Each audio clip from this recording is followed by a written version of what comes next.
Olá, pessoal. Sou a professora Adriane, né, professora da disciplina de Ciências, e hoje estou aqui nesse vídeo, né, para a gente revisar um pouco ciências. Como assim, professora? Bom, amanhã vocês vão fazer a prova do IDET, né? Acredito que os alunos do oitavo A e oitavo ano B estejam lembrados dessa prova do IDET, né? Porque eu já falei na sala de aula sobre essa prova. E acredito também que os alunos do oitavo C estejam também cientes dessa prova, uma vez que a professora Taina também já falou sobre esse assunto em sala de aula, tá? A gente veio fazendo revisão em sala de aula para essa prova e hoje a gente vai fazer uma revisão final, né? Vamos relembrar, vamos ver algumas questões que ainda não foram trabalhadas em sala, não deu tempo de trabalhar em sala. A gente vai ver hoje e revisar conteúdo e vamos rever alguns conteúdos também, tá bom? Nós vamos começar, né? E a cada questão, vou comentar um pouquinho do conteúdo, a gente responde a questão até finalizar. Eu peço que vocês tenham paciência, escutem com atenção, fiquem atentos ao que está sendo falado aqui, porque é muito provável que muita coisa que vai ser falada aqui hoje esteja amanhã na prova de vocês, tá bom? Então vamos lá. A primeira questão fala assim: quando se fala em previsão de tempo, existe uma confusão entre a definição de clima e de tempo. O clima é um conjunto de condição atmosférica de um local em um período considerável. Já o tempo, bom, então o que é o tempo, tá? Antes da gente responder, vamos aqui relembrar. Nós já estudamos este ano a diferença entre clima e tempo. O tempo, galera, ele vai se referir ao quê? Ao estado momentâneo. Deixa eu ver se eu consigo pegar aqui minha canetinha. Não tá aparecendo. Só um momento, gente.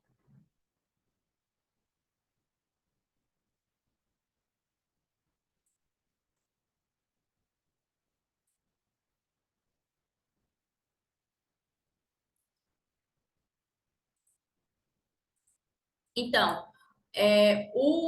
o tempo, né? A gente sabe que ele se refere a algo que momentâneo, tá? O tempo ele é algo momentâneo, né? Naquele exato momento, qual é a temperatura daquele exato momento? Né? Então, assim, hoje amanheceu e está fazendo 38 graus Celsius. Então, o tempo é esse. Amanheceu, está 20 graus Celsius, está nublado. Então, isso é o tempo, né? Ou seja, ele é a mudança de curto prazo da atmosfera, que pode ser definido em escala de horas, dias ou semanas. Então, o dia pode amanhecer chovendo e quando for meio-dia está o quê? Sol, calor, ok? Isso é o tempo momentâneo. E o clima? O clima ele já vai se referir à média de variações do tempo, ou seja, ao comportamento da atmosfera durante um longo período de observação. E nós vimos que o clima, geralmente, para ser definido, ele demora mais ou menos o quê? 30 anos. Então, tempo, ele é o humor do lugar. Como que está, né, naquele exato momento? Ele é apenas o estado da atmosfera de um lugar, algo momentâneo, passageiro. E o clima não, é a sucessão habitual dos tipos de tempo em um determinado local. Se diz que ele é o quê? A personalidade do lugar. Com o clima, a gente vai ter o que nós chamamos de quê? De climas, a gente vai ter o que chamamos de biomas, né? Biomas brasileiros. Esses biomas, eles são caracterizados e definidos de acordo com o clima, ou de acordo com o tempo daquela região, de acordo com a vegetação, de acordo com os animais que estão ali. Então, é um conjunto de estudos com um prazo aí de 30 anos para que se estabeleça o clima daquela região, certo? Então, quando a gente vem para cá para a questão, vamos procurar uma alternativa que nos diz o quê? Que o tempo é algo momentâneo, passageiro, né? Então, vamos lá. A letra A fala assim: é a condição atmosférica de um referente momento, pela manhã pode ter o sol e à tarde está chovendo, ou seja, a variação no curto espaço de tempo. Pode ser ela, né? B, é a condição chuvosa de um bimestre do ano e a verificação da incidência de sol no determinado local. Não, né, gente? Bimestre quer dizer o quê? 2 meses, tá? Então, não se avalia tempo em 2 meses, se avalia o tempo ali diariamente. Letra C, é a condição chuvosa da metade do ano, ou seja, a variação do longo espaço de tempo. Não, longo espaço de tempo é o que? Clima, né? 6 meses aí, não dá, metade do ano são 6 meses. Não dá, né? É muito tempo. É muito, uma contradição, né? É um período muito grande para se analisar o tempo. Letra D é a quantidade de sol durante uma estação do ano, ou seja, a variação no longo espaço de tempo. Não, longo espaço de tempo é clima, tá? Então, aí o que responde nossa questão é a letra A, que vai nos dizer, né, que se refere a momentâneo, pela manhã pode ter o sol e à tarde está chovendo. Ou seja, variação no curto espaço de tempo, certinho? Vamos aí para a segunda questão. Sobre o conteúdo de previsão do tempo, assinale as alternativas corretamente com verdadeiro ou falso. Então vamos lá. O clima pode variar, pode sofrer variação durante o dia? Clima, pode? Não, né? Clima não. Durante o dia, nós temos a variação de quem? Do tempo. Próximo item. Para definir o clima de um local, é preciso analisar as condições atmosféricas no considerável espaço de tempo. Sim, certinho, né? Clima, espaço de tempo maior, espaço de tempo superior para ser avaliado. No caso de clima, a gente vai ter aí os 30 anos, né? Para definir o clima daquela localidade.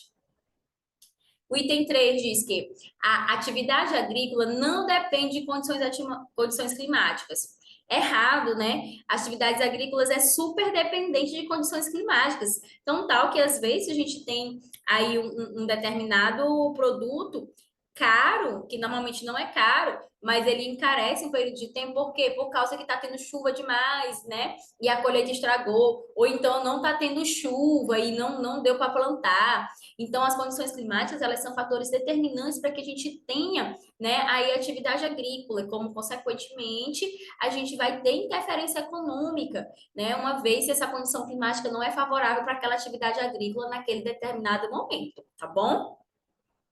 O item 4 fala que os instrumentos utilizados nas estações meteorológicas são termômetros, higrômetros, anemômetros e pluviômetros. Certinho, tá? Tá tudo verdade, cada um tem uma função aí, tá? Então, eu trouxe aqui algumas imagens para vocês, né? Caso vocês vejam algumas imagens por aí, vocês consigam identificar o que é.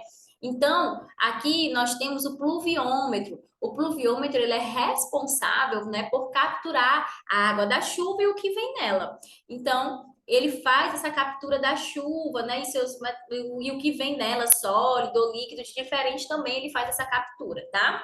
Nós temos o anemômetro vai capturar a direção, a velocidade dos ventos em determinada região.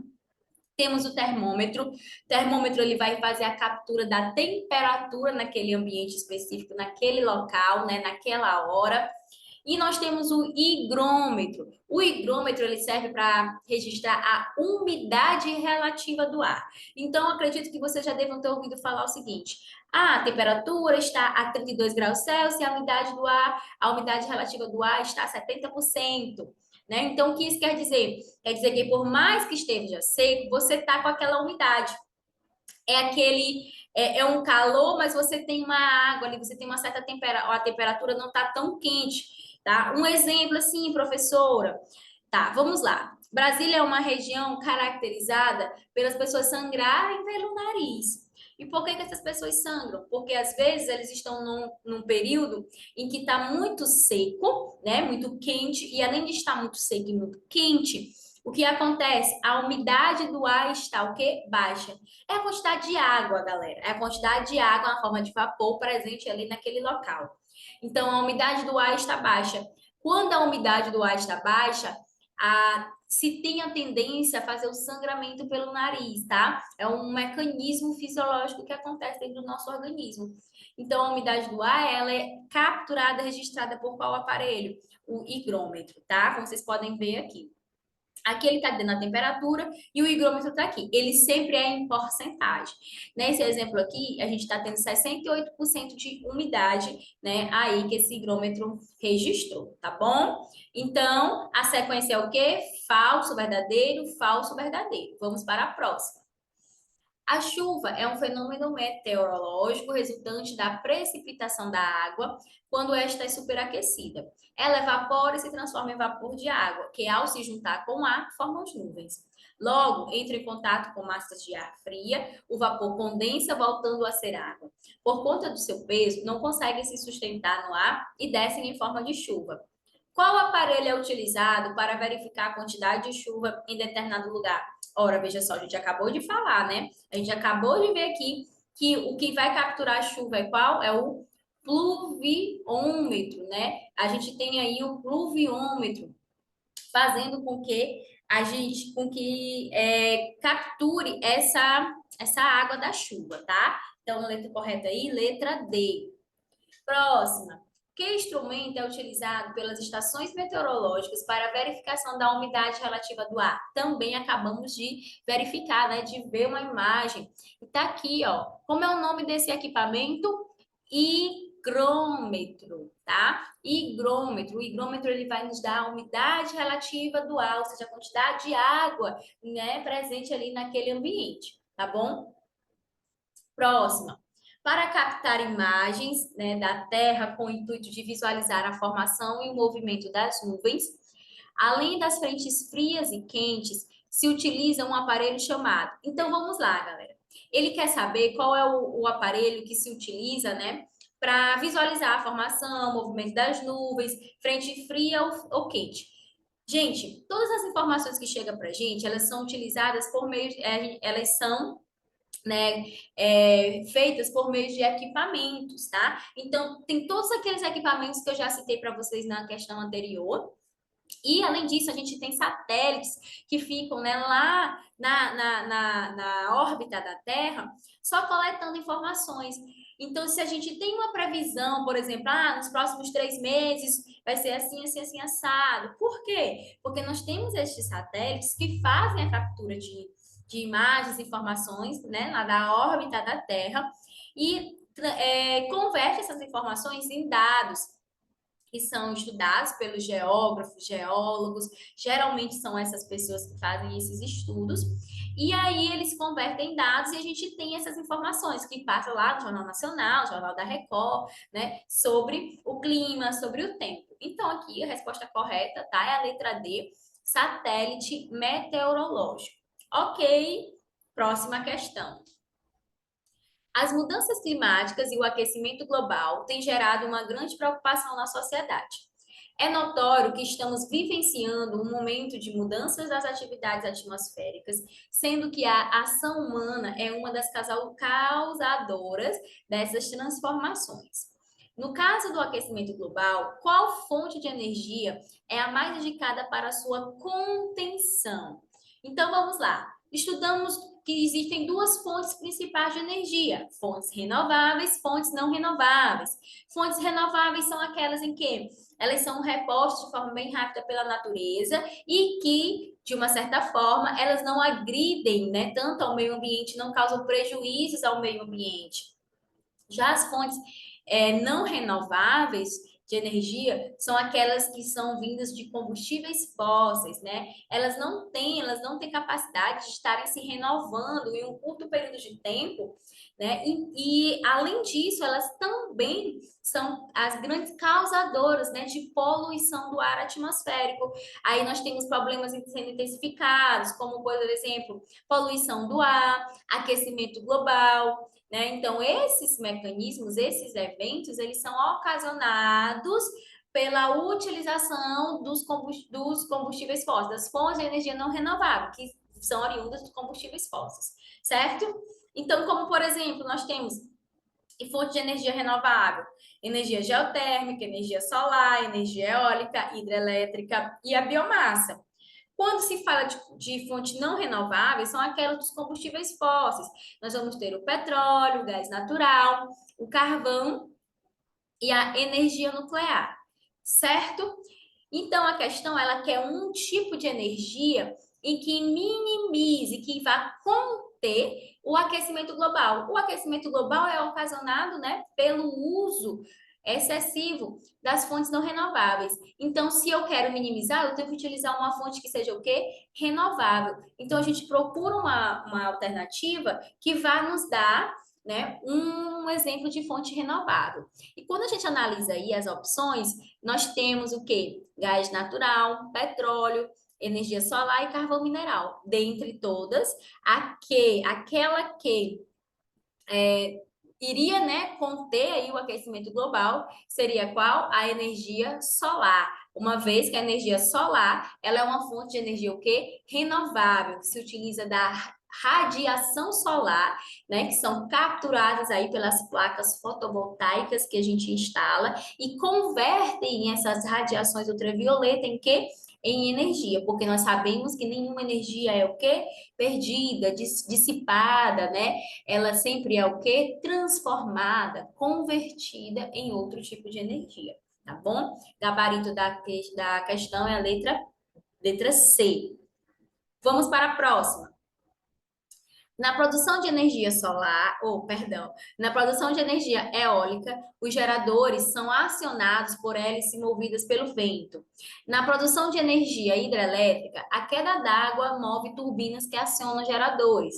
E na produção de energia solar, as células fotovoltaicas produzem tensão elétrica. Assinale a alternativa que aborda corretamente o que essas três fontes de energia têm em comum. Então, gente, as três fontes de energia são o quê? Fontes de energia renováveis. Vamos procurar uma alternativa que fale uma característica dessa fonte, das fontes de energia renovável, tá? Então, vamos lá. Letra A fala, não provoca impacto ambiental. B, independe de condições climáticas. A letra A é a que responde de cara, né? Não provoca impacto ambiental, né? A verdade é, na verdade, a gente tem que essas fontes de energia, elas provocam impacto ambiental, só que não é tão grande, não chega a ser tão grande, tão prejudicial quando comparados com as fontes de energias não renováveis, tá? Peço até desculpas. O não provocamento aqui ele não pode ser levado, porque quando ele fala aqui de energia hidrelétrica, a gente tem um impacto ambiental ocasionado pela energia hidrelétrica muito grande, que é o quê? O alagamento. Né? Nós sabemos que na energia hidrelétrica nós temos que ter uma reserva para armazenar uma quantidade muito grande de água. Com isso, nós vamos destruir, né, ao provocar alagamentos e, consequentemente, a gente destrói o nicho ecológico e o habitat de diversas espécies animais e seres humanos que moram ali naquela região, tá? Então, a letra A não pode ser a resposta, porque, de certa forma, as fontes renováveis, elas provocam, sim, um impacto ambiental. Bem menor quando comparada com as fontes não renováveis, mas provocam, tá? Letra B, independe de condições climáticas, totalmente errado, né? A gente depende, sim, na solar, depende dos raios solares, depende do sol. Então, se for um clima frio, um clima que não tem tanta intensidade solar, a gente não vai poder utilizar, né, a energia solar. Letra C, são consideradas fontes renováveis de energia? Sim, corretinho, né? Já tenho falado para vocês isso. E letra D, dependem das reservas de combustíveis fósseis? Não, né? Porque elas são fontes o quê? Renováveis. Quem depende dos combustíveis fósseis são as fontes não renováveis, tá bom? Então aí, questão letra C. Próxima. Assinale qual alternativa apresenta apenas fontes renováveis de energia. Fontes renováveis, né? Aquelas que eu já falei. Se você for analisar aí, apenas a letra D responde corretamente. Porque na letra A nós temos carvão mineral, que é fonte não renovável. Na letra C, na letra B, nós vamos ter o gás natural, né? Que é uma fonte não renovável. Na letra C, nós vamos ter o petróleo e gás natural, que são fontes não renováveis, e somente a letra D responde a gente aí, né? Eólica, solar, hídrica e biomassa.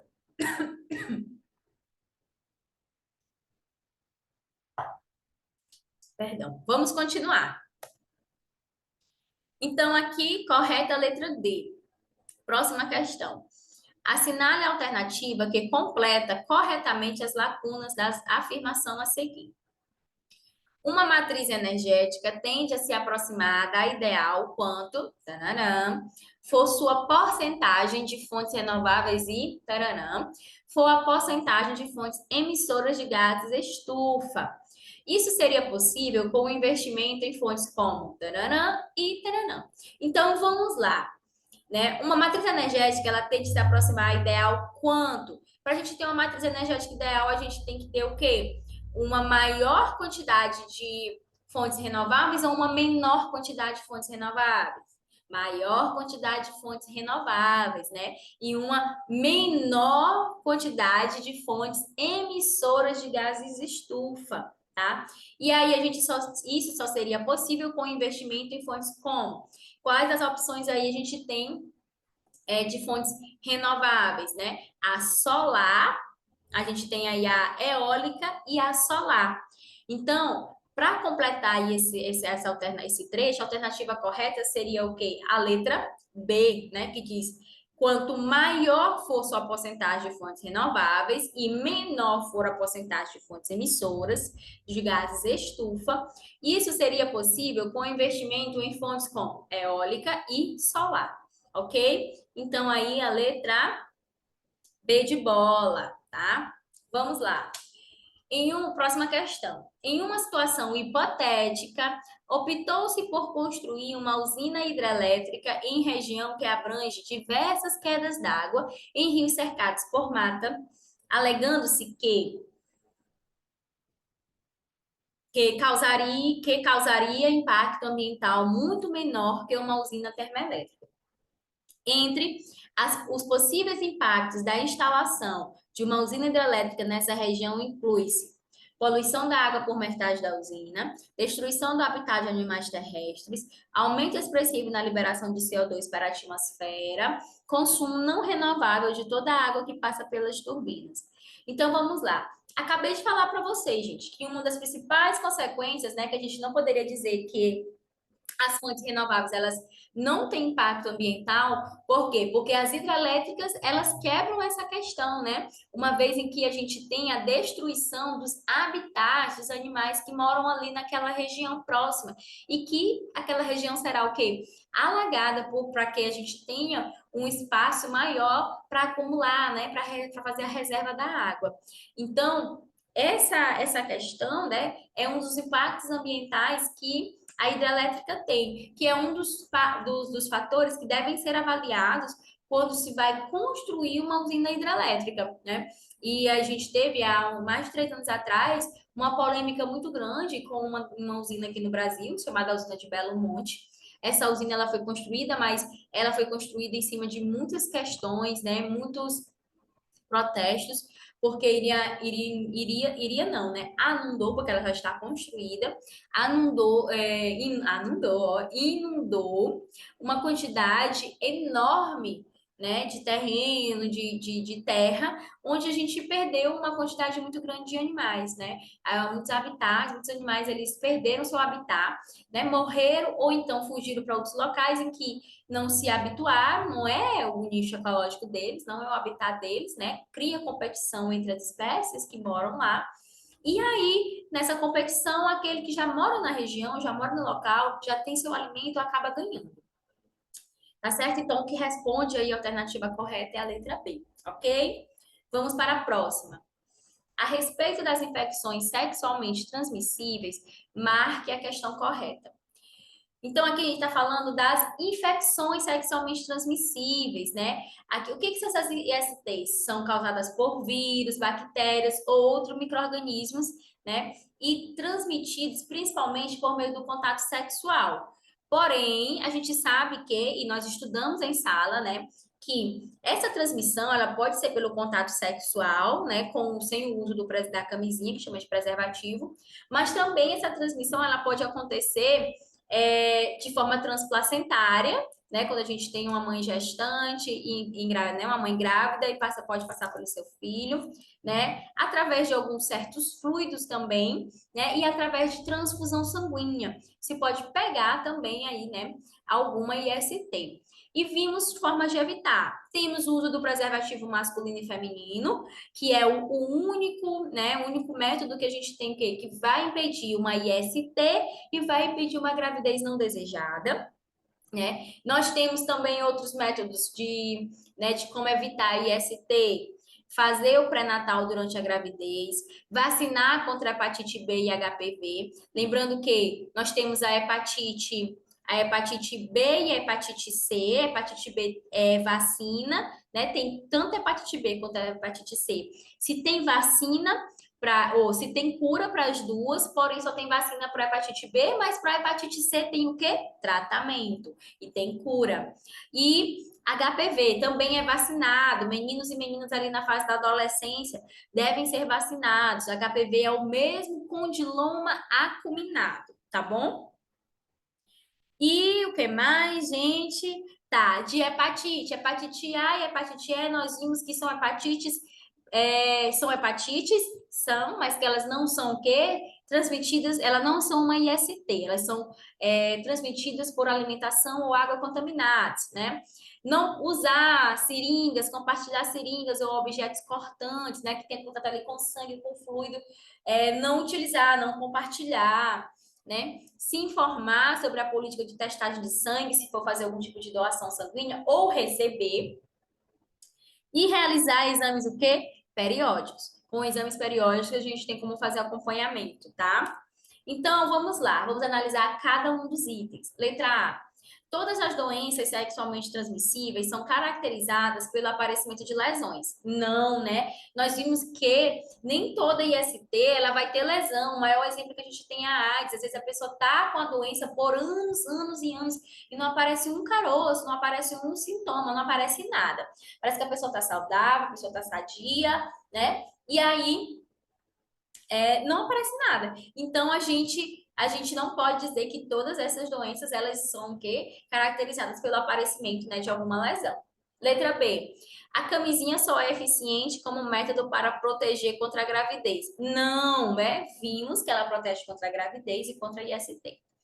Uma mulher grávida pode transmitir uma doença sexualmente transmissível ao seu filho. Sim, né? Nós acabamos de ver que o método, né, a forma de transmissão mais convencional que a gente tem é pela relação sexual sem preservativo. Porém, existem outras formas. E a mulher grávida, né, transmitir para o seu filho de forma transplacentária é uma delas. Então, a alternativa correta é a letra C. Vamos ver o erro das outras. Toda DST é transmitida exclusivamente por relação sexual? Não, né? Acabamos de comentar sobre isso. E a letra E fala que a AIDS, a sífilis, a gonorreia e a anemia são doenças sexualmente transmissíveis. A AIDS, sífilis e gonorreia, sim. Anemia, não. Anemia, a gente vai ter vários tipos de anemia, tá? A mais comum é aquela ocasionada pela falta de alimentação, seja falta de ferro, geralmente. A gente vai ter outras anemias relacionadas com vitaminas, tá? Mas não tem a ver com relações sexualmente transmissíveis, ok? Vamos lá. Sobre métodos contraceptivos. Os métodos contraceptivos podem ser classificados em métodos de barreira, dispositivo intrauterino, métodos hormonais, métodos cirúrgicos e métodos naturais ou de abstinência periódica. Qual dos métodos a seguir é considerado como um método de barreira? Então, aqui, gente, a gente está falando sobre métodos contraceptivos, tá? Esses métodos contraceptivos, eles são utilizados para evitar uma gravidez indesejada. Então, nós temos os hormonais, né? Os hormonais, dentro dos hormonais a gente vai ter pílula combinada, pílula progentírica, tudo são pílulas, tá? São comprimidos à base de hormônios que vão impedir, no caso das mulheres que utilizam. Então, assim, essas pílulas, elas vão impedir o processo chamado de ovulação. O que é ovulação? É a liberação do ovócito secundário. O que é ovócito secundário? É o que a mulher tem e vai ser fecundado, né, pelo espermatozoide. Esse ovócito encontrando o espermatozoide, fecunda, a mulher engravida, forma o ovo, o zigoto, a mulher está grávida. Ok? Então, as pílulas, elas impedem essa liberação do ovócito. Se não tem liberação do ovócito, essa mulher não tem a possibilidade de engravidar, tá bom? Claro, com algumas exceções, a gente vai observar isso, mas são raras. E às vezes é porque a mulher está tomando outro medicamento associado com o anticoncepcional e o anticoncepcional hormonal perde seu efeito. Mas aí são casos específicos, tá? Adesivo intradérmico também é hormonal, só que é em forma de adesivo, é colocado aqui, né, subcutâneo. Implante de progetogênio, é progesterona, tá? Também é um tipo de método hormonal. Métodos de barreira. A gente vai ter o preservativo masculino, o preservativo feminino, o diafragma, né? E os espermaticidas, tá? Diafragma, ele parece uma camisinha, só que ele é uma barreira, ele é botado, né, na frente do colo do útero, para quê? Para que o espermatozoide ele não fecunde, né, não chegue nessa região. E os espermaticidas, eles servem, ele é colocado ali no canal vaginal, e ele serve para quê, professora? Ele serve para matar os espermatozoides. Ele tem uma substância tóxica que, se o espermatozoide chegar naquela região, ele mata. Cirúrgicos. Os métodos cirúrgicos são aqueles métodos que são considerados métodos definitivos, né? Então, na mulher, a gente vai ter a laqueadura tubária, ou seja, cortar, né, as tubas uterinas, né? As tubas uterinas é o canal de passagem, né? Quando esse ovócito ele é liberado do ovário, ele cai nas tubas uterinas para ir lá para a região e ser fecundado. Na ligação, né, na laqueadura, essas tubas uterinas são cortadas. Então, é tipo como se fosse uma ponte. A ponte quebrou, então não tem como ultrapassar, não tem como engravidar. E é definitivo. No caso dos homens, a gente vai ter o quê? A vasectomia. A vasectomia, ela vai consistir no corte, né, dos túbulos seminíferos do homem. Então, a gente tem uma região chamada de epidídimo, lá nos testículos, que é a região onde a gente não, né? Os homens, eles produzem os espermatozoides deles. Então, quando eles produzem esses espermatozoides, eles caem lá no epidídimo, fica armazenado, mas aí ele cai, né, nesses canais, para quê? Para sair lá pela uretra, né, e fecundar a mulher. Uma vez que esses túbulos seminíferos são cortados, eles também não têm mais esse canal de passagem. E aí o homem ele não pode mais engravidar a mulher. Ele continua tendo, né, suas relações sexuais normais, ele vai ejacular, aquele sêmen ele vai sair, né? Aquele líquido sai, mas não tem espermatozoide, tá bom? Então, voltando para a questão, né, qual dos métodos é considerado um método de barreira? Dentre as opções, apenas o diafragma responde. Vasectomia e laqueadura são métodos cirúrgicos definitivos.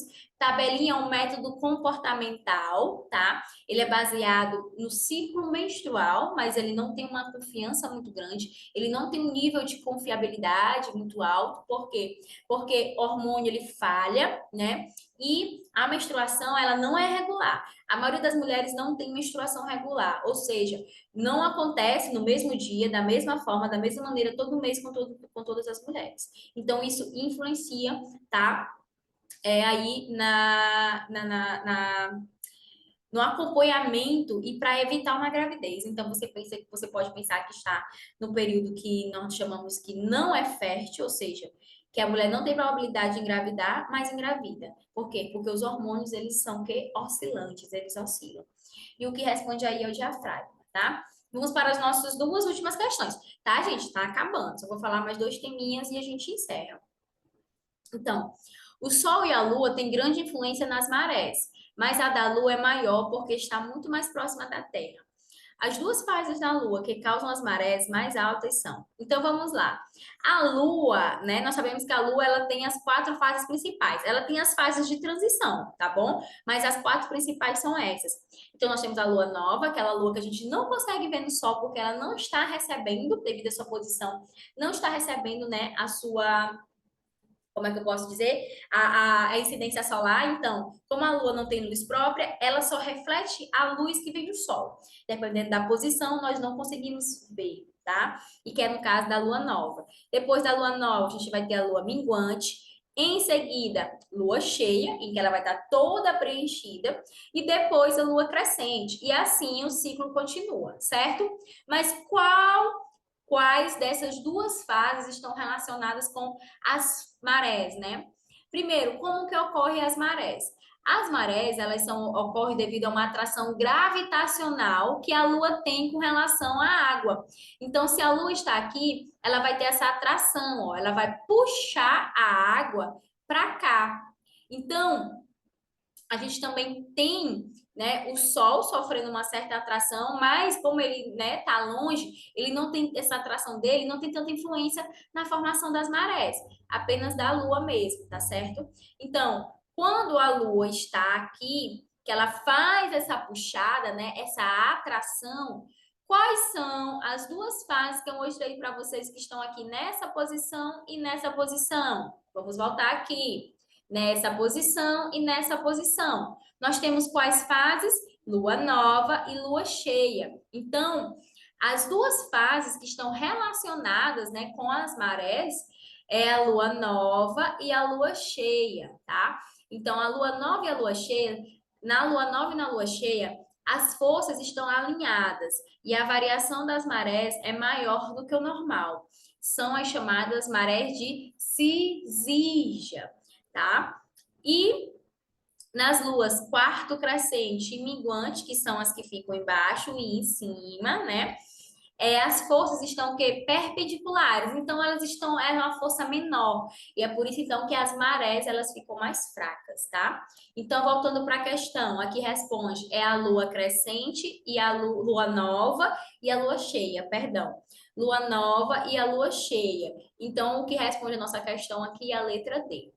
Vamos para a próxima para a gente poder encerrar. Há um fenômeno celeste que ocorre quando a Lua penetra totalmente ou parcialmente no cone de sombra projetado pela Terra, em geral, sendo visível a olho nu. Isto ocorre sempre que o Sol, a Terra e a Lua se encontram próximos ou em perfeito alinhamento, estando a Terra no meio destes outros dois corpos. O texto indica que ocorreu um fenômeno. Que fenômeno é esse? Então, gente, esse fenômeno é o quê? O eclipse, né? Letra B aí. Então, o eclipse ele pode ser parcial, como vocês podem ver aqui, né? Ou seja, apenas parte da Lua vai penetrar aqui na frente do Sol. Anular, quando ela penetra, mas ainda fica, né, ao lado aqui, ó, essa parte do Sol. Ou total, quando ela cobre totalmente o Sol, tá certo? Parcial, anular, total. E aqui eu trouxe dos dois exemplos. Nós temos dois tipos de eclipse: eclipse solar e eclipse lunar. Eclipse solar é quando a gente vai ter essa posição: o Sol, a Lua e a Terra. Então, o eclipse solar é quando a Lua fica entre o Sol e a Terra. E aí, né, a gente vai ter a penumbra, que é essa formação aqui, ó, desse escuro, né, a penumbra aqui, aqui presente formando o eclipse. E aqui, ó, vocês estão vendo um GIF mostrando para vocês. Aqui é a Terra, né? Aqui o Sol e a Lua chegando aqui, chegando e ficando nessa posição. Quando ela fica nessa posição, né? Os raios solares formam aqui a escuridão nessa região que nós chamamos de penumbra. Então, quando a Lua está entre o Sol e a Terra, eclipse solar. E o eclipse, o quê? Lunar. O eclipse lunar já é o contrário, é quando a gente tem a Terra no centro, né? E é a Terra entre o Sol e a Lua. Então, como vocês podem ver aqui na imagem, ó, a Terra fica no meio e formando essa mesma penumbra, né? Que a gente dá origem ao eclipse, que é chamado de eclipse lunar, tá bom? Bom, gente, é isso. Eu sei que foi longo, tá? Tinha mais coisas para a gente revisar, mas o que eu quero dizer para vocês aqui, vocês estão preparados para fazer essa prova, tá?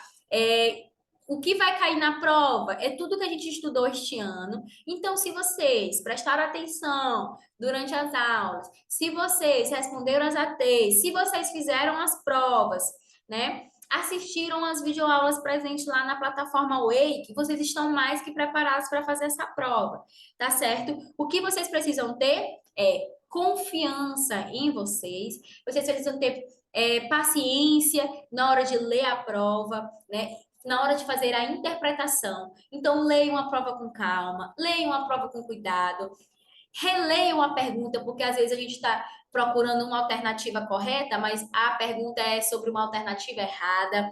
Então, for fazer a prova, foque, façam silêncio ali, se isolem mentalmente, leiam questão por questão na paciência, não precisa de pressa, não marquem qualquer coisa, tá? E quero dizer que nenhum obstáculo será grande se a sua vontade de vencer for maior. Como eu falei para vocês, vocês estão preparados, o conhecimento está com vocês.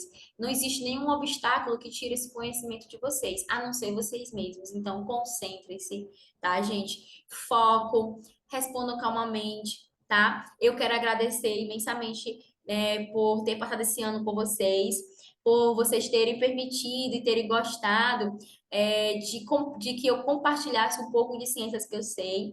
Aprendi muito com vocês também, né? Eu fico muito grata, agradecida por ter passado na vida de vocês. Espero que tenham gostado, né? Pelo menos o feedback que eu recebo é que vocês gostaram. Então, espero que vocês tenham gostado. Fica aqui o meu agradecimento, a minha gratidão por todas as propostas que eu levei e vocês acolheram, né? Pelo acolhimento, pelo meu acolhimento. E esperamos comemorar essa nota, né? Com certeza a gente vai comemorar que vocês vão tirar uma nota muito boa, né? Para representar a nossa escola.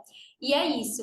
Vão e vençam e façam uma boa prova, tá, gente? A gente se encontra por aí, né? Quem sabe em outras escolas ou na mesma escola, tá bom? Muito obrigada e até breve.